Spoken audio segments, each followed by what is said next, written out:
I'm gonna start. You want me to start? Okay.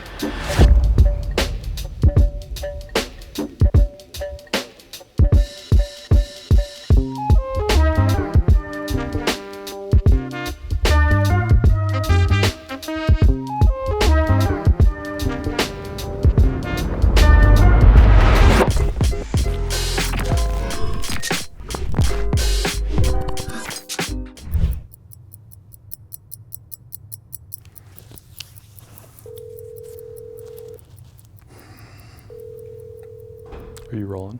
Yeah. Hey, this is Selena. Okay, she's not picking up, so I'm gonna have to figure out how to hack into her email. But is it a crime if it's your spouse? All the math that I need to do hinges on knowing how much I owe on each of these properties. And it's not hard, but it's a pain because it's a moving target. It changes every month because I make a payment. So as this progresses, I'm just gonna have to keep my finger on the pulse and really know what I owe. Gosh dang it. I don't know who holds the loan for my Florida properties. And my wife knows. I mean, she handles a lot of our finances, and she's not picking up. So to figure out how much I own on my Florida properties, I gotta be able to log in and see who has the mortgage to have the definite number, because I cannot mess up numbers on this one. I flubbed on my last assignment and threw out some numbers that weren't accurate, and man, Kris just like latched onto them and raked me over the coals for that. So I gotta have perfect numbers this time. In my defense, banks and mortgage companies, they like wheel and deal in mortgages in more ways than one. Since holding our PG property, I swear it has changed lenders 3 times. It's gone from PennyMac to Wells Fargo, from Wells Fargo to Mr. Cooper, and then back to PennyMac. It seems like they're buying and selling just large tranches of mortgages back and forth between banks. And it's super annoying because every time that they sell my mortgage to another lender, I have to go in and set up a new place where I'm keeping track of it all and go in to make my payments. So please forgive me for not paying super close attention every single time our mortgage gets moved, because my wife, she hops in and handles the auto pay, and then it just takes care of itself. Okay, this is great. Just got off the phone with her, and I have all my numbers. Oh, looks like he's actually got like his numbers on a spreadsheet, a P&L. Okay, the master plan. This is gonna go over so well. In order to factor everything that you need to know, Kris, I need to know what I owe on these homes and what the homes are valued at, okay? That will help me determine how much equity I have in them, which will let us know what are the kinds of things that we can do. So I went to each bank, and this is current right now, how much I owe on them, and get this. So the home value is the big question that we have right now, but I've got a couple of aces up my sleeve for this one. Starting with, I got a letter in the mail from Open Door. And I get these all the time for people wanting to buy my properties. And look what they said. They gave me an estimated offer, so I know the value of my home.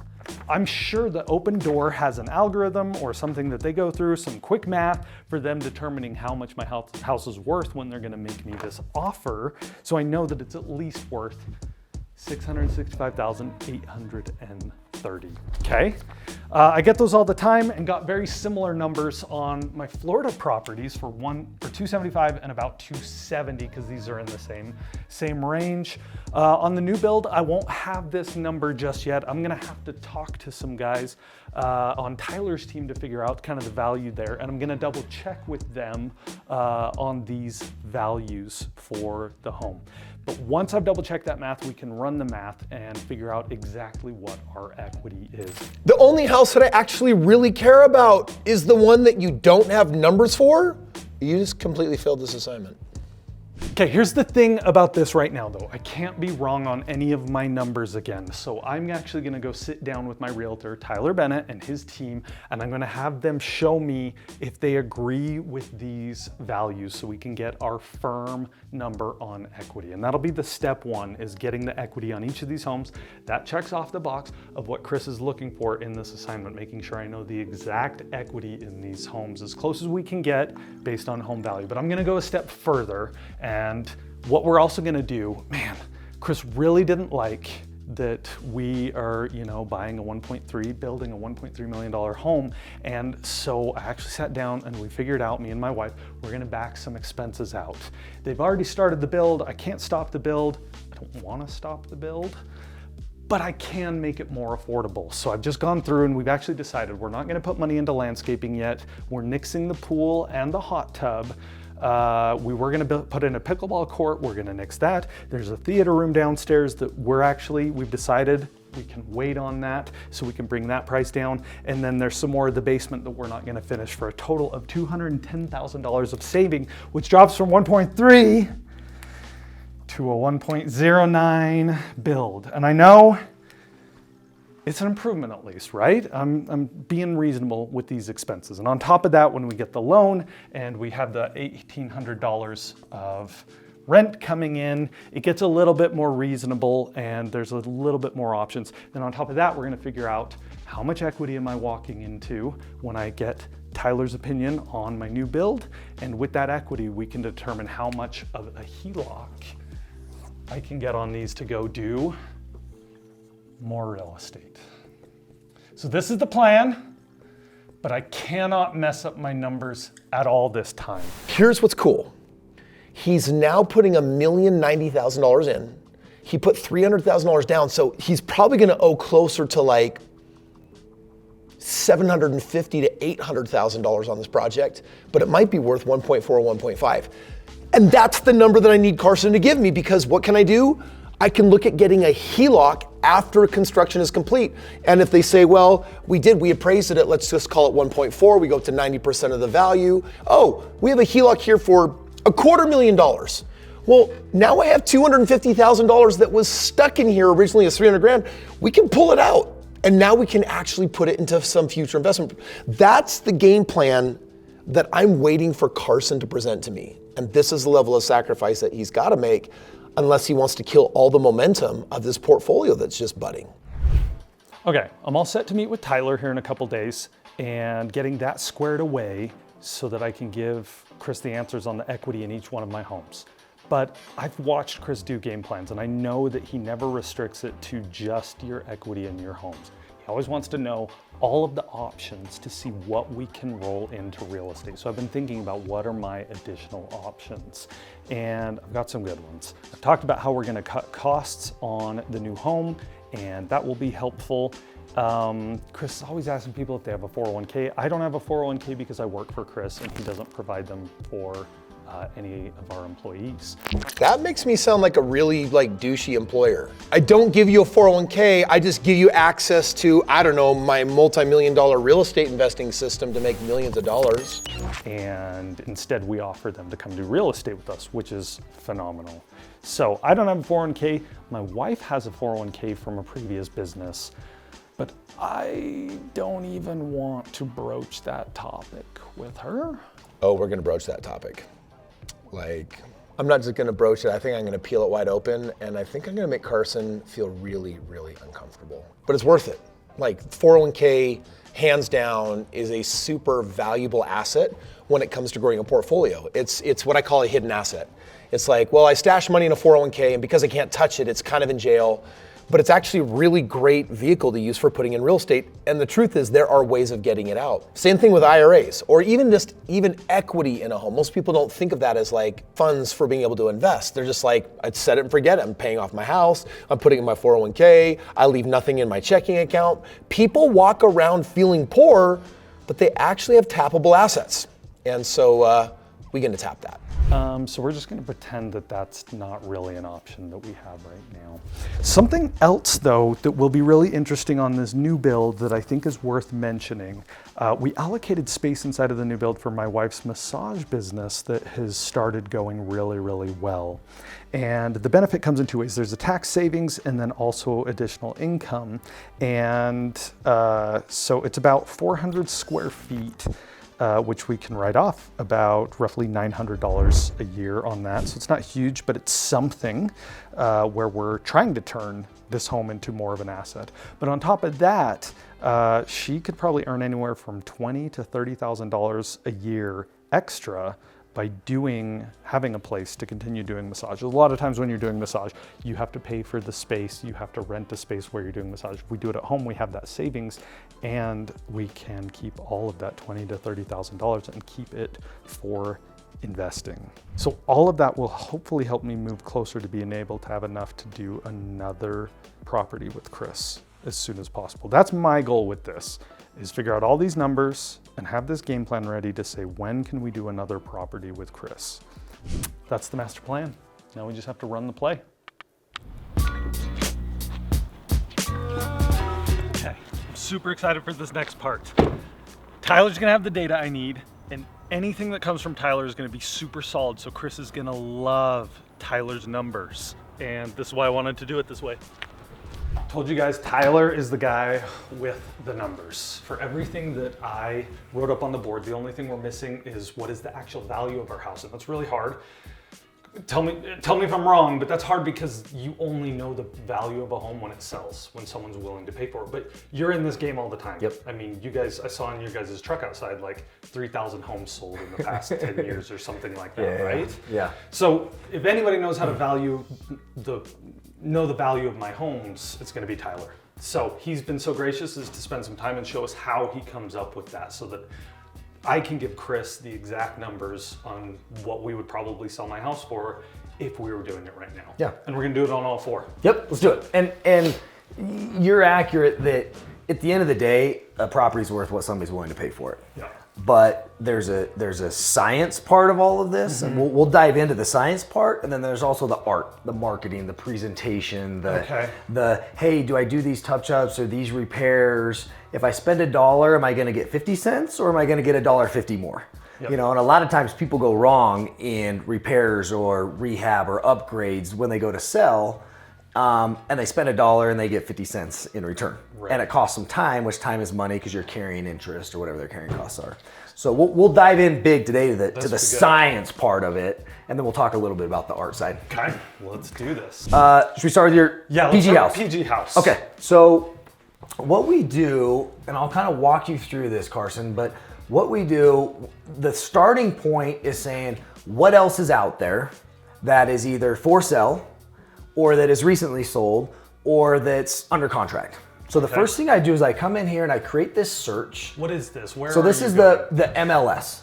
Okay. So there's a public facing side of the MLS, and then there's the real estate agent side of it where you need licensure and you pay for subscriptions and all of that. This is the paid side of it. Okay. The licensure side of it. So you're not able to do this.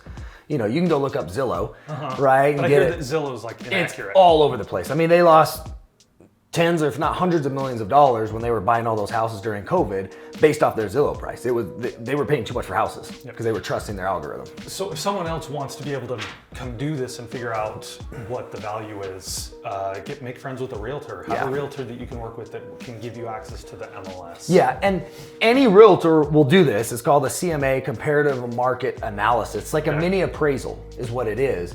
Any of them will do this because they would look at that as a lead. If somebody calls them and says, hey, what's my house worth? I might be interested in selling it based on what it looks like. They'll line up to do it. Okay, yeah, cool. Yeah. So first thing we do is we come in and we select, we want to see what's happening in the market recently or currently. Okay. And we don't want to go back and say what sold a year and a half ago, Even right? Because the market changes too fast. So we typically only go back 3 to 6 months. Okay. Because again, if you look at something that sold at the peak of COVID, we're in a very different market than that today. Okay. Or like in the beginning of COVID, when they drove interest rates down and values were driving up, you don't want to use a comparable that's 6 months old. You want to use one that's 30 days old because that's going to boost your value. Okay. Right? Okay, that makes sense. So it depends on market conditions, kind of the range that you check. But what we want to find is what's happened recently and currently happening to similar type of product, right? If you're selling a house that's 2,800 square feet, we're gonna come in here to the square feet and we're gonna say, I wanna see 2,300 to 3,100, right? So we'll put your house about in the middle of it. We'll go 300 to 400 bigger, 300 to 400 smaller. 1,200 square foot house or a 5,000 square foot house is not an apples to apples comparison. Yeah. Right? And sometimes people will make that error when they're valuing their own house. they'll say, well, my neighbor sold for X. Well, your neighbor's house might be completely different than yours, right? So we're trying to find comparables Yes. that are similar. Similar in size, in age, condition. Bedrooms count, matter, Absolutely. bathrooms, Yeah. garage. And we things like can that. have a bedroom difference in all those because I'll show you the adjustments that we make. So we want to find the closest houses, and then what we do is we stack them up side by side and say, oh, this one has a little bit more square feet above grade than below grade, so you get an adjustment up. This one has an extra bedroom. This bathroom here, $3,000 adjustment here. We go through and fine tune it from there. Okay. Yep. So what we do is we come in and we set all of this criteria, okay? And then we view the results. So we have 13 matches here. And if we have 13 houses, now what we want to look at, and here's all the different prices and all these different things. We want to look at a couple different things from the standpoint of now what type of condition are they in, or how do we pick the best 5 or 10? Was there a divorce or a short sale that somebody came in and paid cash for and the property was absolutely hammered? Well, we don't want to pick that one because that's going to drive your value down. outliers. Yeah, so we just get rid of the outlier, right? So I want to see where they're at in comparison to yours. Okay. Because there could be, right, in Pleasant Grove, west of the canal, east of the canal, west of State Street, east of State Street. There's different fillings and neighborhoods even inside of the same zip codes or cities, right? So I'll come up and do this map view and say, okay, here's all the comparables that just showed up. So we'd go in and do that. And once we've done that, we would say, here's the 7 best comparables. Now let's create what's called the CMA. And so here's your house, Yep. okay? We have the bedroom count, the Gotcha. bathroom count. All my stats are just already on here. Yeah, it talks to county. Yeah, so it pulls it all And up. that's all public. No, this is the private side. Oh, because you are licensed. Because I'm Got licensed, it. yes. You can go and get like a bedroom count or a few different things, but on the county website, but They're yeah. not going to show this. And it definitely doesn't auto-populate for you like this. Cool. So, for example, I'll show you that compared to this house. So what it does is it puts this side by side with every single house. This house is for sale for $640,000. It is 4 bedrooms, yours is 7. So we get a $15,000 adjustment. It's $5,000 per bedroom. And it just does this math for you. Yeah. Oh, so this isn't So finger people in aren't the gonna think wind I'm as crap. smart as I really am. Yeah. I thought it was just kind of like finger in the wind, kind of like you're No. saying like dollar amount. It's like this Yeah. is the difference. So per bathroom, you get a $3,000 adjustment. You have 1 extra bathroom than they do, Which we full added bath. after the fact. So There you after go. we moved in. And so you get a $3,000 adjustment. However, they have a 1.5 bath. You don't, so then it goes down $2,500. Okay. And you have, this is above grade square feet, below grade square feet. Your basement is showing as 90% finished. You know, this basement is 0% finished, so you get an adjustment on that. So question on that finished. I'm assuming that's because of the bathroom downstairs that was unfinished. Now that we finished it, would that change things if it goes yeah. up to 100? So your house, apples to this one, is worth $641, $298. If I come in and I say, oh, hey, the basement's 100% finished, look what happened to your value. It just went up. Because in the basement, you get $10 per square foot, basically, in finished value, right? On a CMA. This is so fascinating. Yeah, you know, listed $595, sold for $598, $575. So a lot of these are getting listed about where they should, and they're selling for really close to where they were at. The summary of this is, if we take all the sold properties and we do this apples to apples adjustment, your house is worth $611,000. If we take the 1 active one, it's $642. So if I was talking with you and recommending a price because you're gonna sell it here shortly, I would probably suggest we go to market at $629, $634.9. But I would set the expectation that it's probably gonna settle somewhere around that $615, $620 mark. It's one of the things I love about Tyler. He sets accurate expectations, and more importantly, what he understands is, what is the take home really gonna be here? Like, we might try to sell it at $630, $640, somewhere in that range, but if we net $615 and the subtract on costs, Now we can look at what we're gonna get. The problem with most realtors, the problem with most loan officers is that they have an ulterior motive, which is they want their commission. So they're gonna say whatever they wanna say so that they can get whatever they wanna get. And it means that I have a really hard time trusting realtors and loan officers. The reason why I trust Tyler or my lending team is because we've done thousands of deals together. So they understand I'm not a client, I'm a business partner. So we need to know accurately what's gonna happen. If there's a concern, normally they might BS you and just say, well, I'm not gonna tell you that because I'm trying to get the deal and then I'll deal with it later as long as I can earn the business. For me, I'm like, no, I need to know exactly what's going on so I actually know the truth of the situation. It can make the difference of $20 or $50 or $100,000 sometimes, which determines whether I'm buying another property or not. So I need someone that will feed me the truth and is incentivized to do that. Okay, so your number's 620, maybe start at 629. Yeah. Okay, I got this from Open Door in the mail, got me a little bit excited because they said estimated offer between 544 and 665. There you go. Love it. That got me excited. Yeah. I was like 665. Yeah. So let me tell you what these guys are doing. They're just trying to make their phone ring. So obviously, that's a big range. And when you see it, you see the number on the right. I see the number on the left is probably best case scenario because what are these guys doing? They're trying to buy deals. Carson is so funny. Like, he's such a novice.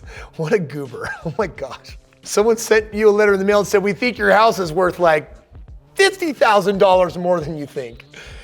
I won the lotto. Okay. We sold for 620.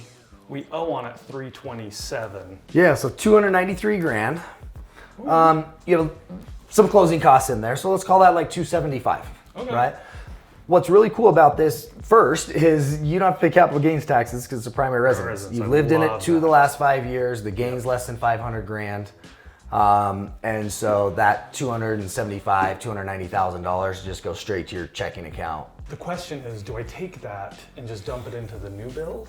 Do I try and rent this house instead of selling it? I mean, these are some of the questions that are like going around my head. So let me tell you what I would do first is want to understand if I do a $293,000 principal payment to your new build, right? What's that saving you every single month from a cash flow perspective? We're gonna assume a loan of, let's use $275,000 as the number. Okay. So we're getting a loan for $275,000 at 6.5% interest. So that's gonna cost you $2,100 a month, or it's gonna save you, right? If you put 275 grand down, your payment's gonna be $2,100 less. Okay. So now I got to make that up in cash flow for it to be worth Yeah, it. it's what else would I do with that? And is that better or not? So, for example, you could go buy a house in Jonesboro for 200 grand and it would produce $1,700 a month in cash flow.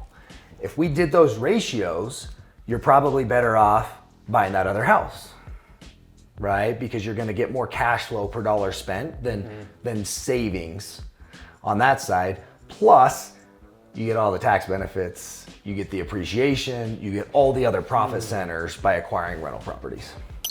Is he talking about putting another $275,000 from his primary towards his new house on top of the $320,000 he already put into it?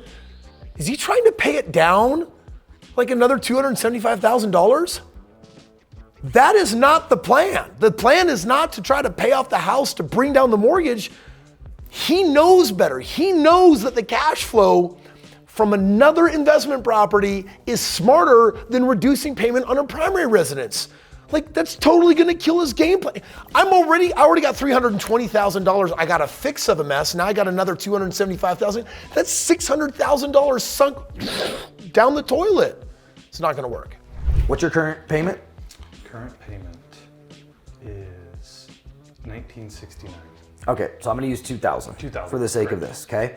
So you're 2,000 a month, so you would Cash have flowing essentially $1,000 in cash flow, but I'm gonna shave that down a little bit because as a landlord, you're gonna have repairs, you're gonna have maintenance. And it's 2 houses down for me. I have to have property management. Yeah, you don't want them knocking on your door. 10 p.m. at night and fixing a drink. Exactly. So I'm gonna shave that down to your cash flow being about $700 a month. annualize that. 700 times 12 is $8,400 a year.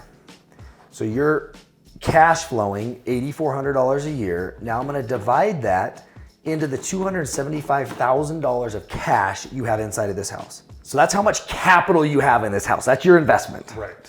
So you're gonna make 3% ROI. Is that very exciting? No, that feels like 401k territory. Yes. So can we make 3% by taking that 275 and buying other rental properties? Yes. Yes. Way more if we go by, like you said, in Jonesboro. Yeah. And that was buying a cash house, right? We could take the 275 and theoretically we could go get 5 houses. Right now, Carson doesn't understand how good he has it because he's got me saying one thing, he's got Tyler saying the same thing, the loan officers are saying the same thing, the property manager is going to say the same thing. We're operating as a team, but that's not how investing normally goes. They fight against each other, they want different things, and ultimately, as long as their commission gets met, like honestly, they don't care a ton about you. And I'm just really proud that Tyler is setting Carson straight because when he gets in my studio, I'm gonna set him straighter. You could theoretically go buy $1 million worth of real estate, and now you're getting appreciation on that. Well, what's 5% appreciation on $1 million every year? That's 50 grand. So you're Which making is way more than that $2,000 savings, 2 times 12. But you're offsetting that in the monthly cash flow. The 50 grand a year that just compounds every year, that's a balance sheet play. And that's how you grow wealth in real estate. It's just the more of those that you have, and because that's just happening in your sleep. Holy cow. Okay. Yeah. Okay. So the only way that doesn't make sense is if for some reason your head can't hit your pillow at night comfortably because of what the mortgage amount is on your primary residence. If I have it coming in, we've already done this game when we had our Orem house where the cash flow from it was offsetting our... Exactly. You were okay getting a little bit bigger mortgage because you had cash flow that offset it. Yes. So it's I just... can live with that all day long. Yeah, it's just understanding that. Yep. Holy shit, I didn't even know this was an option. We were just like, do we buy, do we sell? And if we sell, we're putting it into the new house. Yeah. That's crazy. Okay. All right, let's look at the Florida properties. Okay, so I went in and you can see here, this is a 39 page is comparative market analysis. So this is what we were looking at over on the other side. I was just showing you the summary. Yes, so I went in and did all the searches and year built and all the adjustments and all of that to get all of these comparable houses. We're looking at interior pictures to look at finishes, right? And at the end of the day, it gives us this analysis. Like, this is really interesting. And this house is really easy to compare because it's kind of a cookie cutter type of house, right? These entry level single family homes, the 3 sold listings average 190 a square foot, the 2 pending are 194, the 5 active are 189. So is it pretty safe to assume this is gonna be somewhere around 190 to 192 a square foot? Okay. Right? Like, so it's really easy to come up with a value, right, on something like this. And you're gonna be, I would say, somewhere right around the $300,000 mark. the solds average 295, the pending average 307, the actives are 291. So you're gonna be in that 295 to 300K. What do you pay for that? 206. 206. That's what I'm doing in the math right now is I'm like, what did I...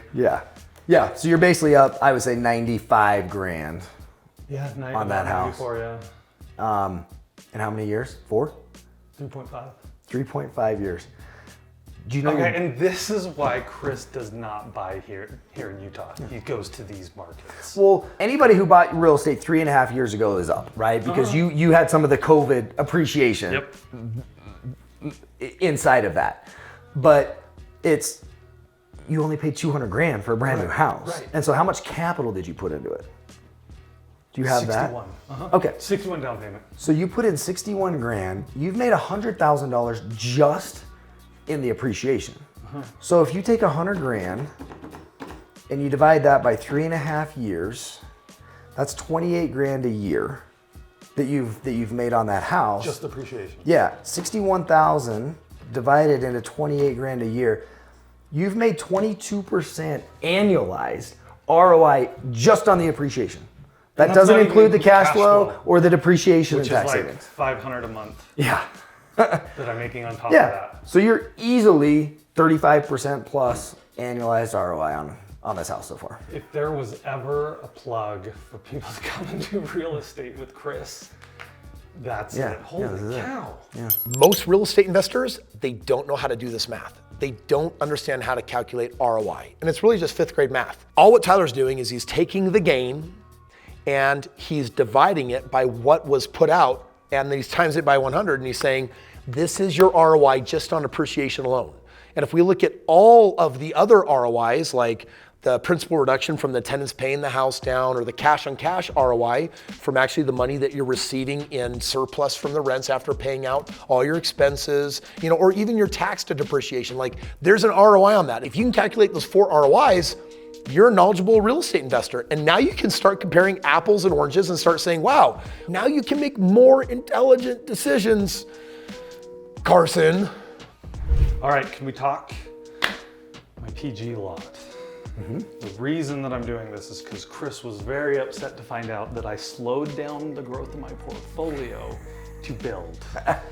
And I'll admit, it was a lifestyle thing. It's like, we're getting to the point where it's like, we'd like to live in a little bit more of a comfortable house. And Kris is like, you put $300,000 onto a lot, you could have gone and bought X amount of real estate. And so he's like, what do we do with that? Is there a way to pull that equity back out? And he's like, we could figure out the value of that new house when it's done. We can know the equity we pull out in like a HELOC or something. And then go buy real estate with it. Okay, perfect. That would be amazing if we could nail that. So, give me some of the numbers on your house. Okay, what's it gonna cost to build? We've cut some costs, and I think we can get it down to like 1.09, so like 1.1. Okay. And then talk to me about square footage. 6,106. Okay, perfect. So here's kind of the math to this, and I'm gonna add a little bit to your 1.1 because there's probably some surprises that may come up. Okay, that's fair. You probably want to do some landscape. You're not going to want to live with dirt forever, and some different things like that. And any house that we're going to compare it to is going to be a finished product, right? Okay. But it all starts with, well, what is your cost per square foot that you're paying? Okay. And you're in that like low 200s, right? So we're taking the 6106, we're dividing that into 1213, your end price, and you're going to be 210, 215 price per square foot. Okay. So then, good or bad? It's phenomenal. Yeah. Okay. So, and because you've done some due diligence and you search hard for the right builder, the right relationship. You know that builder does economies of scale. They have a mass production company, and so they have labor and access to products, and they have a small custom division that really benefits from the economies of scale from that. And so you're getting really good pricing, and you're getting a really good fee structure, better than a lot of people. So you're already going to walk into some equity just by establishing the right relationship. And that's just because we chose a good builder. Yes. Let's say you put 300 grand in and that's all you put in. Well, you're going to owe $1 million and you're going to have property that's worth almost 1.7. Could you go get that 300 grand back out and deploy it and buy more rental properties? 100%. Okay. And it's going to be the exact same math of, yeah, your mortgage payment's going to go up, but you're going to create cash flow that offsets that. Yeah. Plus you have all those other profit centers. It's no brainer. We got that, right? Like, so you're not going to be in trouble. Yeah, it's heard of Tyler. Kris won't fire you. We can get that equity back out and do something with it. Also, you just helped discover that we could take the equity or the profit from the current house I'm in and actually deploy it to more real estate as well. 100%. Yeah. Okay, my game plan. Like you could wake up in 12 months and you could have 8 more rental properties. Okay. Yeah. Okay. Mission accomplished. Kris, I can't wait to see what you say after watching all of this. I'm not ready to sit down with Carson yet. I can't believe that he was considering taking $275,000 and putting that also towards his new residence. His house would basically be half paid off. He's been with me for years. Like, he really should know better. And I know what he's gonna say. He's gonna say, but Kris, like, this is what everybody does. And I'm like, yeah, but everyone else retires poor. Like, why do you think we're mentoring together in the first place? So this is a little bit of a growing concern that I'm having with Carson, and it's turning into a theme. he's watching what I'm doing, but he doesn't always understand why I'm doing it. And if you're gonna become a real estate investor, you can't win by just mimicry alone. It can take you some places, but at some point, like, you have to know how you're building and growing and multiplying your wealth. And the idea that Carson would want to tie up $275,000 to basically reduce his payment by a little bit, when it should be out there actually earning money, it's beyond me. So I need to sit down and have a very real conversation with him, and I got to calm down first because I'm pissed. I'm so glad that Tyler got Carson's head straight on what to do with the equity in his current primary residence, completely got him set on the straight and narrow. But I just found out that Carson has an untapped 401k, and I'm shaking my head again like, bro, where have you been all these years? Like, you know that's a no-no. And if you want to know what I do about it, click right here and let me show you.